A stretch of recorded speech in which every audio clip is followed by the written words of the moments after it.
Hola a todos, todas, bienvenidos a un nuevo vídeo de eficiencia. Como veis, vamos a empezar a estudiar el proceso de replicación. Pero antes de dedicarle al mecanismo, del cual haré por supuesto un vídeo, quiero quiero daros una clase primero dedicada a los experimentos previos, ya que es muy interesante ver cómo de un modo histórico y cronológico fueron poco a poco obteniendo información para luego, finalmente, y uniéndola a toda ella, llegar a describir el proceso de replicación. El vídeo va a ser un poco más largo de lo habitual, pero os recomiendo paciencia porque realmente es interesante. O por lo menos yo lo creo así. El primer experimento que vamos a hacer que vamos a explicar, no hacer, es el experimento de Griffith. Griffith fue un médico militar británico que estaba trabajando en encontrar una vacuna para la neumonía que estaba asolando como una complicación de la pandemia de gripe que había en Europa tras la Primera Guerra Mundial, porque esto lo realizó en el año 1928. Bien, pues él estaba trabajando con la bacteria Streptococcus pneumoniae, como digo, responsable de esta neumonía. Y había dos cepas, una S y otra R. Y él trabajaba con ratones. Vamos a dibujar aquí a nuestro protagonista. Los ratoncitos eran infectados o bien con la cepa S, que se llamaba así porque tenía una cápsula lisa, smooth, liso, y es muy virulenta. Esa cápsula la protegía de los ataques del sistema inmunológico del ratón y morían en gran cantidad. Y cuando era infectado el ratoncito con la bacteria de la cepa R de rough, rugosa, porque no tenía cápsula y tenía una superficie más rugosa, vivía. El ratón vive. Sin embargo, fijaros qué diseño más inteligente de los experimentos. También infectó con bacterias de la cepa S, pero muertas. Muertas la mataba por calor. Y el ratón, evidentemente, como estaban muertas las bacterias, pues no tenía ningún problema. Vive. Pero lo curioso fue cuando se encontró que, al infectarlas con bacterias de la cepa S muertas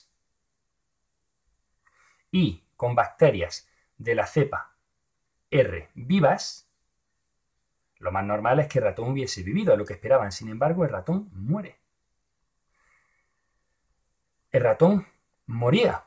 Ya Griffith lo que hipotetizó fue o habló de la existencia de un principio, él le llamó principio transformador, porque no conocía su naturaleza. Ya se suponía en ese momento que debían de ser o bien proteínas o bien ácidos nucleicos, que son las moléculas que tienen la complejidad necesaria como para poder contener un código, el código de la vida, ¿no? De la información vital, ¿no? Pero él ya hablaba de un principio transformador que, de alguna manera, se encontraba esa información para producir esa cápsula en las bacterias muertas y era transmitido a las bacterias R vivas. Y por eso el ratón moría, porque estas se transformaban en la cepa S y efectivamente eran muy virulentas. Esto lo resolvieron en el año 1944 con un segundo experimento que retomó los experimentos de Griffith y lo realizaron los científicos Avery, MacLeod y McCarthy.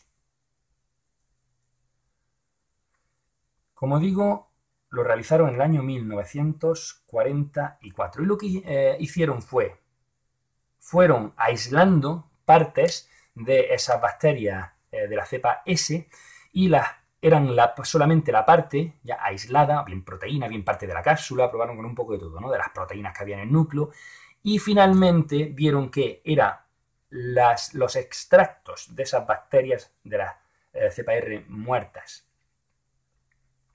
que contenían ADN los que producían la transformación, solamente eso. Luego eran vamos a ponerlo aquí, solo extractos con ADN transformaban. Luego, la información vital, esa información necesaria para la vida, que se transmite de una generación a la siguiente, se encuentra en el ADN. Más adelante, otro científico, Conberg, realizó otro experimento, una serie de experimentos, estaba trabajando en un laboratorio en competencia con Severo Ochoa, que de hecho fue su maestro, y Converge en 1956 descubrió, trabajando con Escherichia coli, que es una bacteria que es muy abundante en la flora intestinal, es multiflagelada, y esta Escherichia coli, de él consiguió extraer del núcleo una enzima que le llamó ADN polimerasa, que os podéis imaginar, el nombre no es muy original, porque lo que hace es que sintetiza, polimeriza ADN. Luego es una enzima que sintetiza ADN, y de hecho sintetizó in vitro una cadena de ADN que era idéntica al ADN natural, vale, pero tenía una serie de peculiaridades o características esta ADN polimerasa. Es que era muy eficaz, trabajaba de un modo muy rápido, sin embargo, necesita de cebador y patrón. ¿Qué significa eso? Pues necesita una hebra patrón sobre la cual ir añadiendo nucleótidos de un modo complementario. Timina añade aquí una adenina, que se encuentra aquí una guanina, aquí una citosina, y así sucesivamente. Pero es que además necesita ya un extremo, necesita una cadena previa a la cual añadir los nucleótidos complementariamente a la patrón. Además, solamente añade nucleótidos a un extremo, que es al extremo 3'. Luego solo añade nucleótidos al extremo 3', lo cual significa que solo polimeriza en el sentido 5', 3', ¿no? Si nosotros tenemos aquí, vamos a poner aquí nuestra hebra patrón, 5', 3'. Pues necesitábamos un cebador, una pequeña cadena ya formada, 5', 3', ya sabéis que según el modelo de Watson y Crick ya publicado en el año 1953, con su famosísima doble hélice de ADN, las cadenas son antiparalelas, complementarias y antiparalelas. Vale, pues solamente puede añadir nucleótidos a ese extremo, nunca los podría añadir al 5', siempre los añade los nucleótidos uno a uno a ese extremo 3', de modo que al final el crecimiento es 5', como veis, 3'.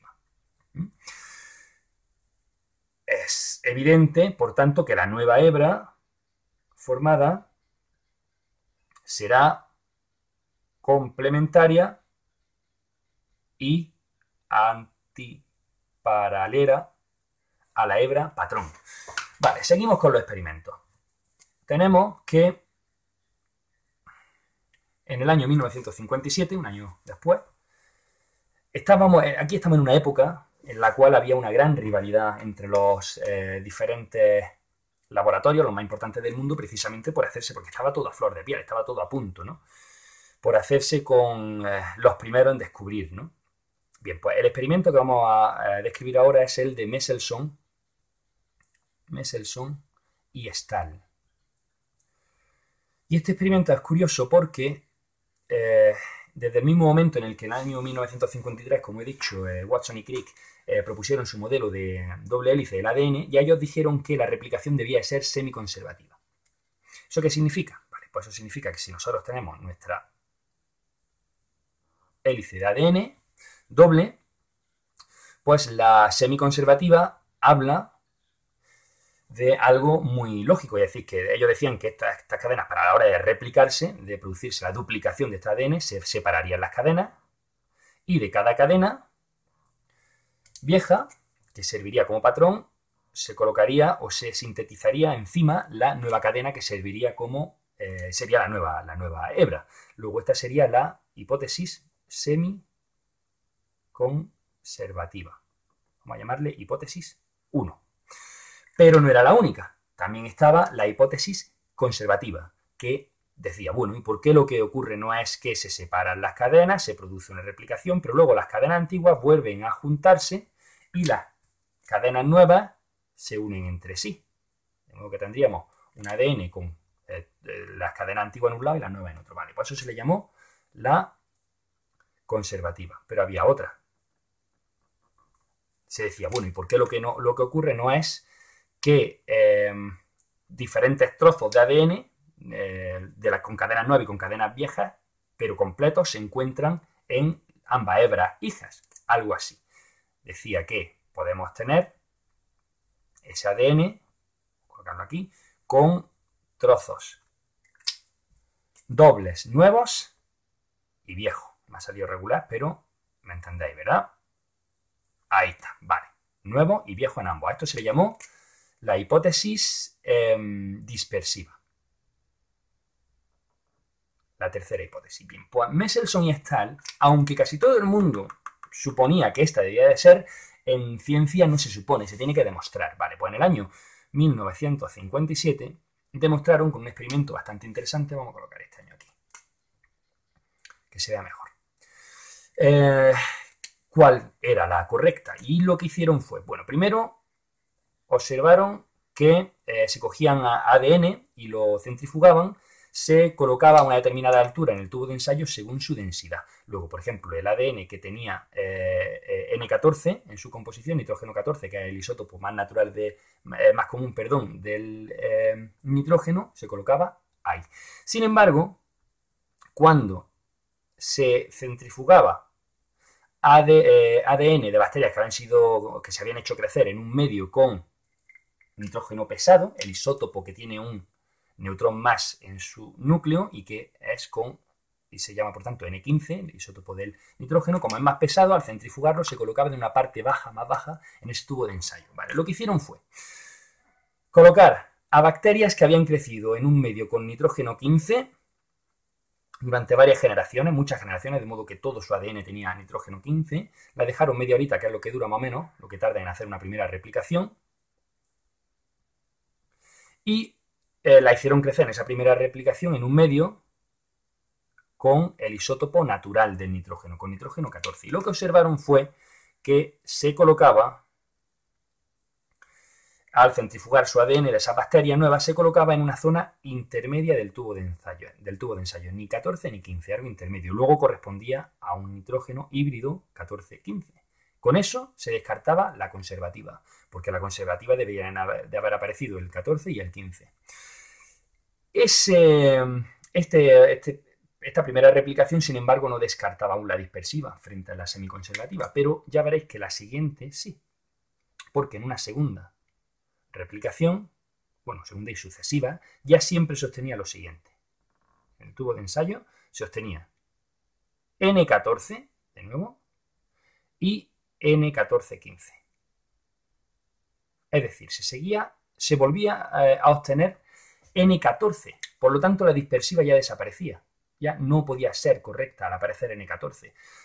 Solamente es factible en la semiconservativa, que después tenemos la primera replicación, en una segunda ya aparecen cadenas totalmente nuevas, con hebras, las dos nuevas, N14. Luego, como veis, este experimento prueba la hipótesis semiconservativa que habían postulado en primera instancia Watson y Crick. Vale, pero ¿cómo ocurría el mecanismo? ¿Cómo ocurre la replicación? Vale, pues el primer experimento que empezó a ofrecer luz al respecto fue el experimento de Cairns. De Kearns, imagino que se pronunciará John Kearns. Cairns. Vale, pues este hombre, este científico y su equipo, claro, porque estos no trabajaban solos, en el año 1963, experimentando también con Escherichia coli, lo que hicieron fue hacer crecer un cultivo de Escherichia coli en un medio con timina tritiada. La timina tritiada es el nucleótido timina, pero que tiene, en lugar del hidrógeno normal, tritio, que es un isótopo que tiene la característica de ser radiactivo. Y eso es una gran ventaja porque puede impresionar placas de autorradiografía. ¿Qué hizo? Pues depuró una técnica maravillosa en la cual podía obtener ADN fuera de la célula intacto. Y aquí esto no veía nada, yo estoy dibujando para que veáis luego la interpretación. Y él lo que hizo fue hacer crecer a esa bacteria y luego la rompía y ponía el ADN para ver, ponía a esas bacterias, las hacía crecer en un ADN con la timina tritiada y esperaba que se fuesen replicando. A los 15 minutos cogía la bacteria, la rompía la célula y obtenía el ADN, pero lo obtenía intacto, perfecto, y veía cómo había quedado la replicación, dónde se había parado exactamente, ¿no? Un fenómeno, el Keynes. Pues lo que hizo fue hacer autorradiografía y observó en la primera, yo con esto es que me emociono siempre porque me parece increíble, y observó en la primera autorradiografía a los 15 minutillos eso. ¿Qué interpretó? Pues nosotros tenemos este ADN circular, que el ADN circular él también lo vio, como vais a ver al final, lo dedujo en una de sus autorradiografías, y él interpretó que lo que estaba ocurriendo era lo siguiente. Esa cadena doble del ADN se estaba abriendo en una zona a la que llamó origen de replicación y estaba formándose unas hebras nuevas, que son estas de aquí, las que correspondían con esa autorradiografía. Además, a partir de ese origen de replicación, el crecimiento es bidireccional. Bueno, él en un principio habló de un solo punto de crecimiento y un crecimiento unidireccional, pero rápidamente se vio que aquí tenía que haber dos puntos de crecimiento. Un punto a un lado y otro punto de crecimiento a otro lado. Luego, origen de replicación, a esta zona le llamó burbuja de replicación. Dijo, aquí está ocurriendo todo el meollo. Burbuja de replicación. Aquí está la batería de enzimas bacteriana creando esas nuevas hebras de ADN con dos puntos de replicación y un origen de replicación. Y finalmente obtuvo mucha autorradiografía intermedia, pero nosotros nos vamos a centrar en esta última. Ya finalmente lo que obtuvo fue una radiografía con un ADN circular y una molécula acabada. Y él la interpreta de esta manera, evidentemente. Ya se han formado dos ADN circulares, esto multiplicado por dos moléculas como esta, una y otra. Para que veáis eso de las dos, porque a mi alumno le suele costar ver esto, yo me he permitido poner este modelito aquí. Tenemos una cadena de ADN. Vale, él de lo que habla es una cadena doble de ADN. Vale, se separan en ese origen de replicación y se están creando las nuevas hebras de ADN, cada una corresponderá finalmente con una nueva molécula de ADN. Vale, esto todavía no se está formando, ¿vale? Estamos aquí. Vale, ahora, ¿qué pasa? Que se va formando, se va duplicando, sigue el proceso y finalmente lo que obtenemos son dos moléculas de ADN idénticas entre sí y con la original, ¿de acuerdo? Esto que hemos puesto aquí. Uy, que se me borra. Esto que hemos colocado aquí. Vale, eso y el verde. Bien, vamos a resumir aquí. Entonces, lo que dedujo el experimento de Keynes. Bueno, pues primero, el ADN de Escherichia coli es circular. Aquí lo vemos. Segundo, hay un origen de replicación. Hay dos puntos, ese sería el origen de replicación. Hay dos puntos de crecimiento. Uno y otro crece, por lo tanto, de un modo bidireccional. Como digo, un fenómeno en Keynes. Y hay un problema aquí, claro. ¿Cómo ocurre ese crecimiento en cada una de las horquillas de replicación, a la que se llama cada una de las partes de los lados de la burbuja de replicación? Porque claro, como son antiparalelas, si esta está creciendo en sentido 5', 3', que hemos visto que la ADN polimerasa es así como actúa, esta debería estar creciendo en sentido 3', 5'. Uy, perdón. Sí, claro. Y eso no puede ser, ¿Cómo se solucionó eso? Bien, tenemos que irnos al experimento que realizó el matrimonio Okazaki en el año 1968. Además, curiosamente, este matrimonio no ha obtenido premio Nobel con lo importantísimo que fue su descubrimiento. Pero, en fin, cuestiones de la política. Y ahí yo no me meto. ¿Qué descubrieron? Bueno, pues descubrieron que, en realidad, en esa burbuja de replicación, cada una de las horquillas hay una hebra retardada. Hebra a la que llamaron discontinua. Y es que descubren unos fragmentos trabajando también con Escherichia coli, en un medio con timina tritiada y con autorradiografía. Siguieron con el proceso que estaba de moda, ¿no? Descubren unos fragmentos de ADN de unos 1000 a 2000 nucleótidos de longitud, en Escherichia coli, claro.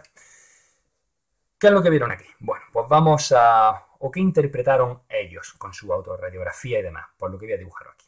Tenemos la burbuja de replicación. Vamos a ponerla aquí de la siguiente manera. Vale. Esto así y esto así.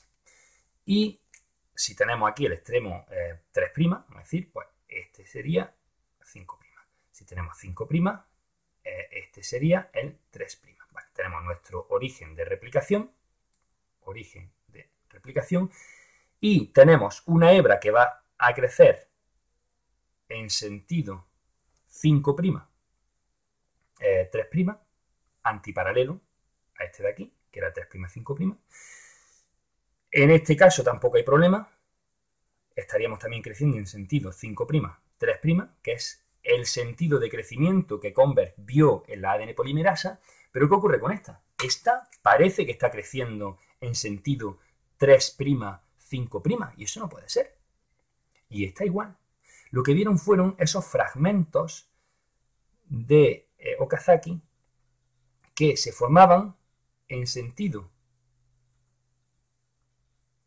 5', 3', cada fragmento es 5', 3', pero se van formando y se van añadiendo como a una cola de un súper, uno detrás de otro, de modo que al final parece que está creciendo en sentido 3', 5', pero no es así. Cada uno de los fragmentos se forma este fragmento, luego ya en el mecanismo veremos de un modo concreto y más específico cómo, pero aquí simplemente quiero que os quedéis con que estos serían los fragmentos de Okazaki.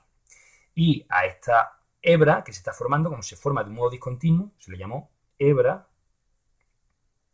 discontinua o retardada en oposición a la hebra continua o conductora. Bueno, pues estos son los primeros experimentos. Dadle a like si os ha gustado, espero que sí, si no también. Y nos vemos en el próximo vídeo de eficiencia, que por cierto os podéis imaginar de qué va a ser, ¿verdad? Efectivamente. Mecanismo de replicación del ADN. ¡Chao!